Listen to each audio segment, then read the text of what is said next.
Hi, I'm Jake. I make RPG supplements and videos about Pathfinder 2, or PF2. I love PF2, and as a longtime player of role-playing games, and lots of other games too, like CCGs, and anyway, like D&D forever, I want to share things along the way on my journey that are interesting or fun. Wow, I had a hard time not swearing just then. This is really cool. I like this book. The Tian Xia Character Guide is more than I was hoping it would be, which is really rare in any avenue of life. Anyway, so today, as you know, we're covering the Samsaran. I think that I should just say briefly, samsara is a concept in Hinduism of, it is the reincarnation cycle that we are all stuck in. And the goal of an enlightened Hindu is to achieve enlightenment from enlightenment beyond samsara. Alright, I always start with the lore, because that's how you get invested in it and how much it means in world. So if you don't want to hear the lore, skip to this time here. For the rest of us, we're going to hear the lore. Samsaran.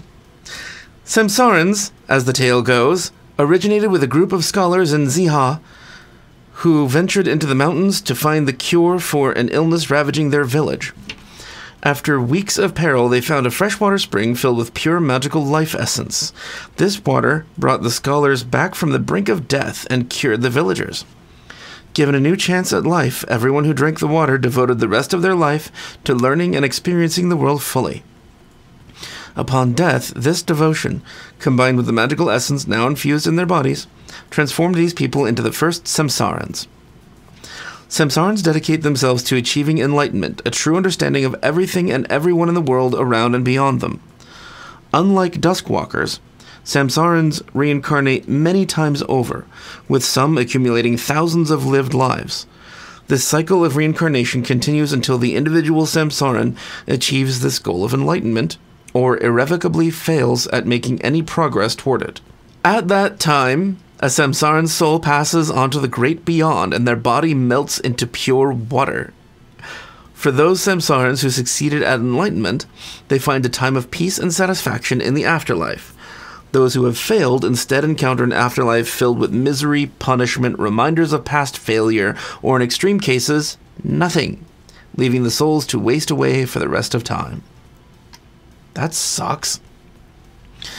While Samsarans can recall parts of their past incarnations, these recollections often feel like half-remembered dreams. By combining these snippets of memories from the past with new knowledge from their current lifespan, Samsarans can view and connect with the world in entirely unique ways.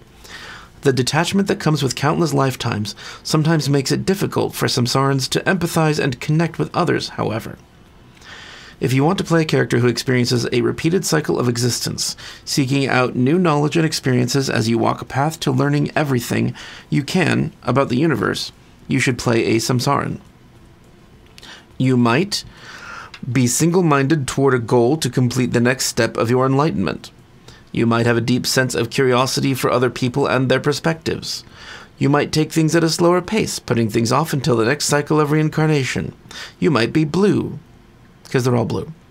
Others probably think that you're very knowledgeable and wise. Assume that you're deeply spiritual and detached from worldly matters, which is probably the case most often.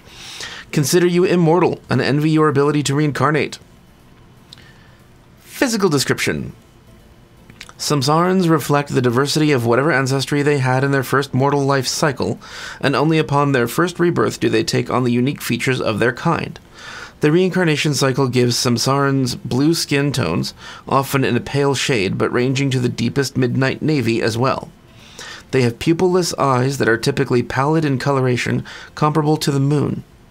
Samsarans also have transparent and colorless blood resembling crystal clear water. That's cool. When Samsarans die, they reincarnate as a baby born to a humanoid couple of non-Samsaran ancestry, often in the area a particular Samsaran held the most affinity for in their previous life cycle. While they might share some features with their previous incarnation, the similarity is more like the shared appearances between a parent and child rather than identical duplication. Samsarans age at the same rate as humans, and unless they succumb to unnatural causes of death, they die of old age at 100 years old. Children born to Samsarans live their first life cycle as the mortal ancestry their parents had, and will take on the unique skin color and eyes of other Samsarans only after their first death. That's interesting, because this is an ancestry whose history comes from multiple sources, multiple other ancestries. Like, you could be a goblin Samsaran, an enlightened goblin. Sure, hey, it can happen. Yeah. Society. The ultimate goal for Samsarans is to reach enlightenment, but there's no singular path to walk or prescribed way to do so. Rather, each Samsaran must explore the universe and learn its many secrets in their own way. Some Samsarans find their way into schools where they study niche research topics for decades at a time. Others act in the service of different gods, each religion offering them guidance to understanding the universe. Many enter periods of long internal reflection, isolating themselves from the outside world, while a handful venture out into the world to experience everything firsthand. Adventurers. From one incarnation to another, a Samsaran can also switch up their path, pursuing a new avenue of knowledge and experience than they'd done for the last few centuries. Even with the independent nature of the path to enlightenment, Samsarans don't necessarily go through their journeys alone. Pause. Okay. Samsarans value community as spaces to share knowledge, find support and safety, and establish a connection with similarly minded people. Samsaran communities are often tightly knit and their enclaves small. With a focus on knowledge and connection to the world, these Samsaran enclaves typically occur in schools and temples. Trusted non-Samsarans are invited into these communities to share their expertise and to learn from the collective knowledge of Samsarans in different stages of the Enlightenment journey. Conflicting perspectives and experiences are welcome, with Samsarans encouraged to talk through differences to come to a better combined understanding. When Samsarans travel outside of their enclaves, they often live nomadically until they find something they want to study. If their journey takes them to a non-Samsaran community, they might spend several cycles learning and experiencing life within the community, lending their knowledge to the people there and becoming a member until the call of enlightenment leads them away. Rarely do Samsarans have children, but when they do, the child isn't born a Samsaran. Rather, the child bears the ancestry of their parents before they too reincarnated into Samsarans, such as a human child born to Samsarans who were human in their first life. Thus, it's tradition for children of Samsaran lineage who haven't gone through their first rebirth to be adopted by non-Samsaran communities and experience a fully mortal life. This practice isn't done out of cruelty or neglect. Most Samsarans believe that spending this first lifetime among one's kin is a fundamental element that can never be properly experienced after reincarnation. That makes sense, because then you're different people. Some Samsarans do choose to raise their children themselves, but they usually keep members of their child's ancestry as close friends to maintain the important connection in this first lifetime. Regardless of their upbringing, once the child dies and reincarnates for the first time, their parents will traditionally bring the child into a Samsaran community to begin their path to enlightenment. While a core part of a Samsaran's identity is preserved in the reincarnation cycle, their gender, appearance, and perspectives change from incarnation to incarnation. Even with memories shared between life cycles, when a Samsaran is reborn, they're treated as a different individual than their previous incarnations. That's good, because that could get confusing. Like, you've been married to how many people after that much time? For Samsarans, the journey is the destination, so they don't rush through their lifetimes trying to reach enlightenment as quickly as possible. Every incarnation, a Samsaran usually focuses on a goal that will further their understanding of the world. However, if the goal isn't accomplished in one lifetime, it gets carried over into the next reincarnation cycle, with some goals lasting several hundred years. The blending of lifetimes combined with the fact that the reincarnation cycle continues indefinitely until enlightenment is achieved, or failed, gives Samsarans a skewed sense of time. With as many lifetimes as they could possibly need to accomplish or undo anything they want, urgency isn't a common concept for Samsarans. I want to mention here that I have met people who believe in reincarnation and the eternal aspect of the soul, and they really do just try to figure out, okay, I shouldn't say all of them, but those that I've met focus on trying to figure out what their life's journey has led them to in this life, to learn that one thing and focus everything on that one thing, because they figure they're going to have another mission in the next life and they should finish what they came here to accomplish. It's an interesting role-playing perspective. Samsaran names are shaped both by their previous incarnations and their present one. Their first names are given to them by the parents who raised them in their current life cycle and therefore reflect the region and culture where they're reborn. Upon reaching adulthood, Samsarans give themselves a second name that reflects what they learned in their previous incarnation or represents their goal for this life cycle, such as virtues they hope to embody or concepts they wish to better understand. Most Samsarans don't use traditional surnames, but if they wish to have one, they often combine the names from their last 2 incarnations. That's interesting. Sample names, that's cool. Altuin Nurture, Devar Clarity, Enkma Defense, Joki Spellcrafter, Narintia Softheart, Sarong Lawseeker. Interesting. Beliefs. With their lives centered around seeking enlightenment and the laws of the reincarnation cycle, many Samsarans tend towards structure and order, tempered by compassion and empathy drawn from existences spent in a variety of bodies. A Samsaran's beliefs can also change between incarnations, with the experiences of the previous lifetime impacting their worldviews in the current one. Many Samsarans are drawn toward religion and deities which provide community and a framework to understanding the world that helps guide their path to enlightenment. With each Samsaran's path being so independently unique, Samsarans might follow any of a wide variety of gods in any given lifetime. However, Tsukio is often cited as the patron god of Samsarans since many Samsarans feel kinship toward his own tale of rebirth and the eternal cycle of the moon. Some tales even suggest that Tsukio had blessed the magical springs the first Samsarans drank from.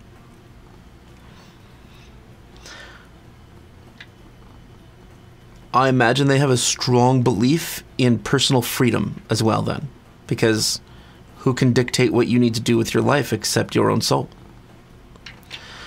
Popular edicts. Achieve greater self-understanding, find your personal path toward enlightenment, take your time on journeys.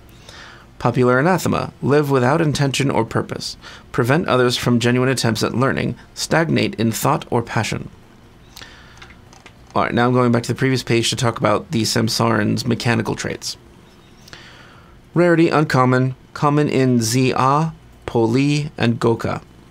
Hit points 8, size medium, speed 25 feet, attribute boosts, constitution and wisdom, and free boost. Attribute flaw, charisma. Okay, I could see that. Not because of the willpower thing. I mean, in that way, charisma should be a boost.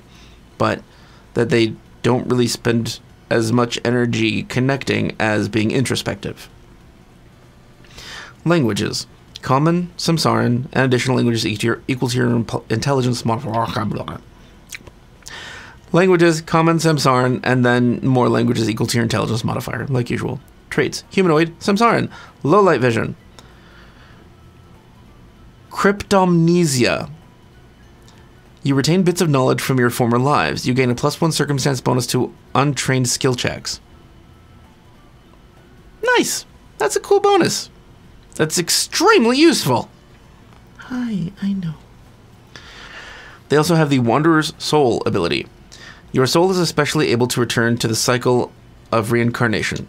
When you're the subject of raise dead, reincarnate, or a similar ritual that would return you to life, the primary caster uses the outcome 1 degree of success better than their role.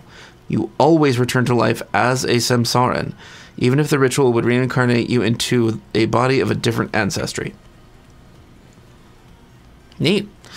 I like playing in adventures where characters come back from the dead. If a player came back from the dead, I'd have issues.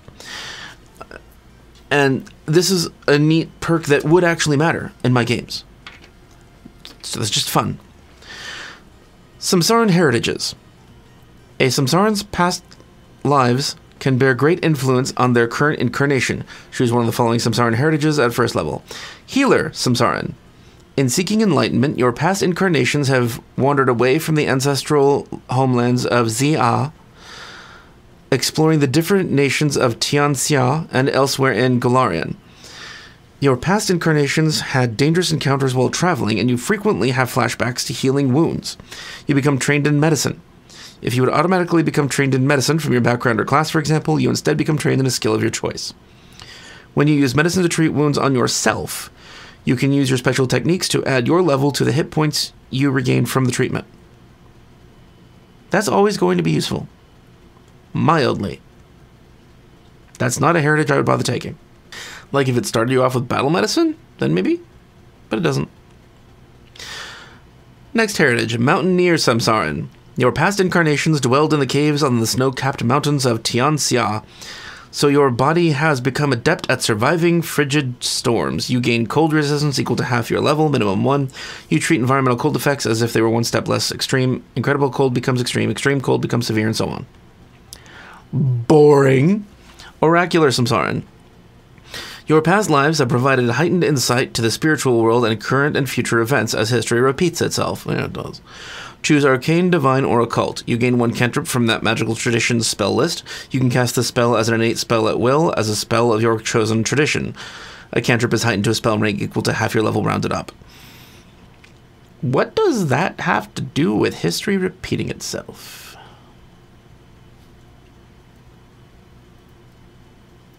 Alright. Sanctuary Samsaran. Your past incarnations were reborn in sanctuaries in northern Xia, and you have recollections of being trained to concentrate and focus for long periods of time. Your hazy flashbacks also reveal useful scripture in the books your past lives had eagerly consumed. You gain the Tap the Past action. It's a free action, fortune effect, frequency once per day, trigger. You're about to attempt a check to recall knowledge. Effect, you concentrate on the glimpses of a previous life to find a memory of a tome or an applicable lesson from your past. You roll a second time and use the higher result. If you roll a critical failure, you get a failure instead. If you roll a success, you get a critical success instead. That's amazing. That is fucking amazing. That is thaumaturge bait. Nice. Wow. Wow. Anyway. Wilderness Samsaran. Your preceding lives have been reborn in various remote environments away from major settlements in Tian Xia and beyond. Your past manifestations have had to learn how to survive on their own, and you recall this will to survive while possessing very little resources. You become trained in survival. If you would automatically become trained in survival from your background or class, for example, you instead become trained in a skill of your choice. You can ignore difficult terrain from trees, foliage, and undergrowth. Completely ignore it. Not great or difficult terrain, doesn't say that, but difficult terrain. That's potentially very useful as well. I think I might always take Sanctuary Samsaran, because that feels like you've reincarnated, and you remember snippets. But the Oracular Samsaran extra cantrip is always going to be useful for anyone doing anything. I somehow have floating bits of cat hair in front of my face and everywhere. I can't breathe without cat hair going into my brain. I have a problem with cat hair.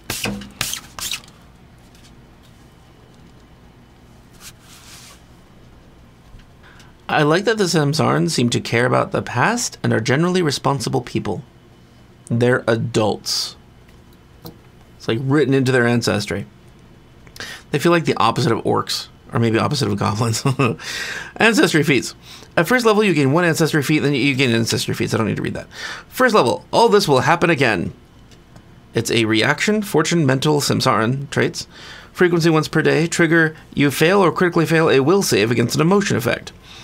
Even in the face of overwhelming tribulation, you find solace in the notion that this feeling is fleeting.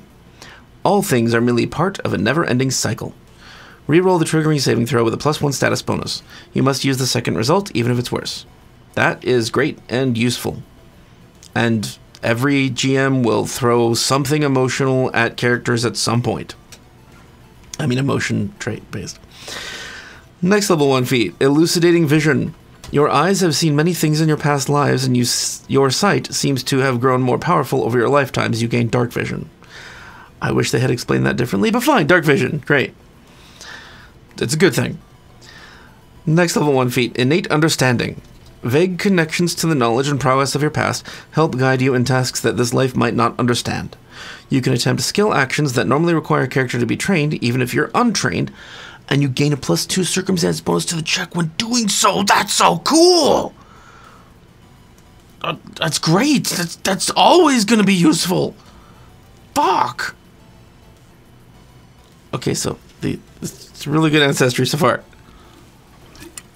Yeah, a couple of the heritages are boring, but they're also general purpose heritages. Like, this tribe grew up in snow.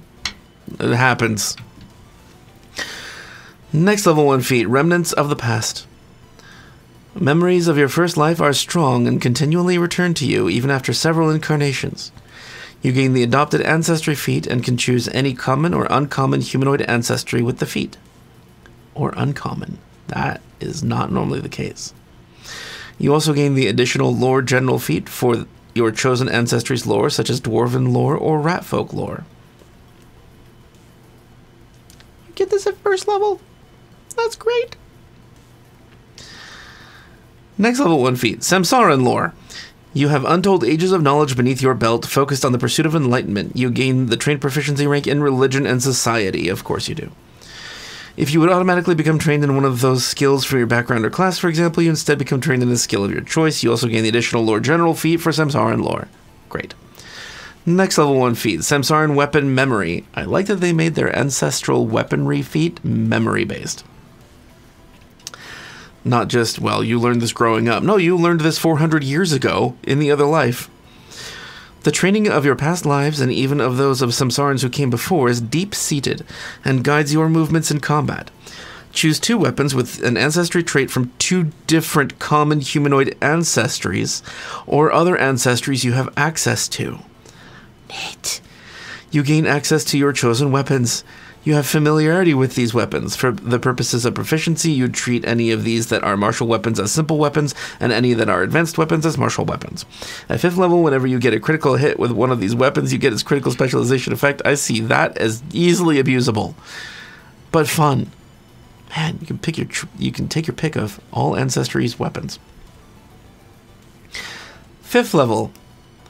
All this has happened before. It's a reaction. Frequency once per day. Trigger, you're about to roll initiative. You instantly recall a memory from one of your countless past lives that heightens your awareness of your surroundings and quickens your response. You gain a +4 circumstance bonus to the triggering roll. You become quickened for 1 round and can use your extra action only to recall knowledge or step. Oh, that's so neat. Thaumaturge bait. Next level 5 feat. But seriously, it's useful for anybody. Because having extra knowledge at the beginning of combat on what you're fighting, crucially useful. Next level 5 feat. And will do so once more. Prerequisites. All this will happen again. You've learned how to let go of most worries and move past them. The trigger for all this will happen again instead becomes you fail or critically fail a fortitude reflex or will saving throw, so it's not just will. That's a great upgrade. You still can use all this will happen again only once per day. Worth it. Absolutely worth it. Next level 5 feat, blood like water. The watery fluid in your veins doesn't flow in the same way as traditional blood. Your DC on flat checks to end persistent bleed damage is reduced from 15 to 10, or from 10 to 5 after receiving especially appropriate assistance. Okay. Useful, fine, boring. Next level 5 feat, 1000-Year Grudge. It's a reaction, has the occult trait. Frequency once per day. Trigger, you succeed at a demoralize check. You can call upon your former lives and project all of your accumulated frustration, failure, and despair through your eyes at a target, overwhelming their senses. One creature you successfully demoralized becomes sickened instead of frightened. That sucks, with the same condition value. The DC to recover from the sickened condition is your intimidation DC. I mean, this is great for the player activating it. Sickened is so much worse than frightened. I think that I would only take this if I were focusing on demoralizing, but if you are, this is great. I mean, a gunslinger doing this at range, this is good. Not for everybody, but it is actually quite useful if you're trying to demoralize people. 9th level Ancestry Feats. I will return. Your special connection to death and rebirth allows you to sense when it's your time to enter the great beyond, and now isn't the time. You gain a +2 status bonus to saving throws against death effects. You gain the Die Hard feat. The first time each day that you lose the dying condition, you do not increase your wounded condition. Holy shit. That's great. That is, I don't want to give up this character. Not bad. Next level 9 feat, Life's Blood. 2 actions, it has the healing and vitality traits. Your journey to enlightenment has made your blood possess nigh immortal properties, allowing you to heal others. You sacrifice some of your vitality to heal another willing living creature that's adjacent to you, coating its wounds with your blood. Well, that seems unsanitary. You lose 3d6 hit points, plus an additional 1d6 hit points for every 2 levels you have beyond 10th. This damage can't be resisted, prevented, or negated in any way. The target creature regains a number of hit points equal to the damage you took.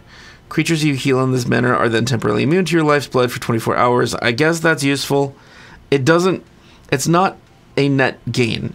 It's my buddy, the frontline fighter, is dying. I have been sitting in the back slinging spells. I'm going to bleed all over him to make sure that he keeps protecting me. It's a good use for it. Fine. It's a good feat. It's a little boring. Next feat, level 9, Memory of Skill, 1 action, frequency once per day. Your years of training in a previous life didn't go to waste with your death, and you can call upon this training when you most need it. Choose 1 skill. You temporarily increase your proficiency rank with that skill by 1 step for 1 minute. So you get +2 basically. But also it allows you to do certain things that you have to have a certain proficiency level in it to do. From untrained to trained, trained to expert, and expert to master. Untrained to trained, wow. That is adding a lot. This temporary increase adjusts your proficiency bonus and allows you to use skill actions based on this increased proficiency as normal. Memory of Skill can't increase a skill's proficiency rank beyond master. It's useful. If you have nothing else to spend Ancestry feats on, this is a really good choice. Next level 9 feat, Secrets of the Past. You've established a stronger connection with your past selves and can play out the memories of your lifetimes in an instant, helping you draw on knowledge that lives deep within your mind. You can cast Hypercognition as an occult innate spell once per day. Holy shit, they're all about remembering shit, aren't they? I mean, that's a great spell. But like all spells that you would already have by this level, if you were a caster of the tradition that has that, I almost always make casters, so I don't see the point of these kinds of feats. Like if you have, okay, yeah, if you're like a thaumaturge, I guess, or a fighter, or a marshal, or commander. Commander's a good purpose for this. Then yes, you didn't have spells before, you can use Hypercognition. There are just so many other ways to gain spells. Like you can even have like a scroll of it. I also find this boring. 13th level feats. Memory of Mastery. Prerequisites. Memory of Skill. Flashes of past selves surface in an instant, especially when you're under duress. You can use Memory of Skill once per hour instead of once per day. Great. This is the definitive skill monkey. It doesn't matter what your class is. Water to Water is the next feat. 1 action. 13. You allow your body to collapse into water, then reconstitute your corporeal form elsewhere. You can cast Translocate as an occult innate spell twice per day. The spell additionally gains the water trait. If you cast the spell while standing in a body of water of at least ankle depth, you don't need to perform any incantations or gestures to cast the spell, typically preventing reactions such as Reactive Strike. And the spell gains the subtle trait as you simply fall into the water without so much as a splash. That's cool! I like that. Next feat, level 17, the cycle continues. It's a reaction. Frequency once per day, trigger, you are reduced to 0 hit points and would gain the dying condition or would otherwise die. Death is as natural as breathing to you, and you can move past it as easily as the other troubles in your life. You prevent yourself from dying and regain hit points equal to 6d8 plus half your level. If the cause of your death was a condition or effect that would still cause you to die after regaining hit points, such as a high value on the doomed condition, you suppress that effect for 1 minute. Awesome! Wow, that's cool. It's very hard to kill a Samsaran. Level 17 feat. This too shall pass. Prerequisites, and will do so once more. Mortal worries are such simple matters to you that you leave them behind almost as quickly as you experience them. You can use all this will happen again once per hour rather than once per day. And that was to reroll a fortitude, reflex, or will save. Jesus. God. You can't kill me. Why, you have a high AC? Nope, I'm just a Samsaran. Doesn't matter what I am, what my class is. Just a Samsaran. Alright, so they have some cool, fun flavor feats. But most of it is, I know shit and you can't kill me. Which I find a little weird. Because, like, they don't mind dying. They'll just come right back.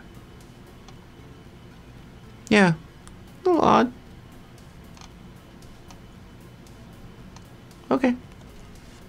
I think low-level Samsarans would be quite fun. Especially with the Cryptomnesia ability.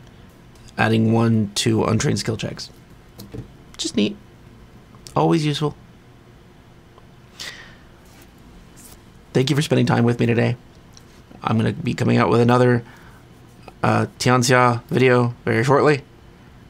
This book has so much to offer. I mean, it has as much to offer as Howl of the Wild, but I think actually more. Because it covers a wider swath of characters out there. So let me know in the comments if there's something specific that you want to hear about first. Because I'm going to talk about it a lot.